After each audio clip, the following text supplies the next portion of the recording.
আপনারা জানেন রেলের সবচেয়ে বড় যে সমস্যাটি যে রেলের চলমান অবস্থা, রেলের ইঞ্জিন সংকট এতটাই প্রকট হয়ে গেছে যে বাংলাদেশ রেলে কী করছে, ইঞ্জিন আমাদের প্রয়োজন, তারা ইঞ্জিন না করে বিভিন্ন প্রকল্পের নামে অর্থ লুটপাটকারী যে প্রজেক্ট সেগুলো গ্রহণ করছে।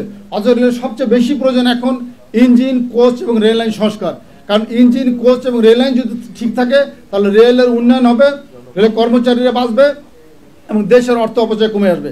কিন্তু আমরা লক্ষ্য করছি ইদানিং রেলপথ মন্ত্রণালয় এবং বাংলাদেশ রেলওয়ে এবং অর্থ মন্ত্রণালয় এবং জনপ্রশাসন মন্ত্রণালয় এই যে রেলকে যদি রেল পরিচালনা না করে জনপ্রশাসন এবং অর্থ মন্ত্রণালয় পরিচালনা করতে যায় তাহলে রেল কখনোই সঠিকভাবে পরিচালিত হবে না। পাশাপাশি আমরা একটু আপনারা জানেন যে রেলের নিয়োগ বিধিমালা রয়েছে, সেই নিয়োগ বিধিমালাটি বিতর্কিত এবং সাংঘর্ষিক। এই বিধিমালাটি সংশোধনের জন্য একটি কমিটি গঠন হয়েছে 2021 সালে। সেই কমিটি গঠনের পর থেকে গত 4 বছর সম্পূর্ণ অবৈধভাবে জনবল নিয়োগ করছে।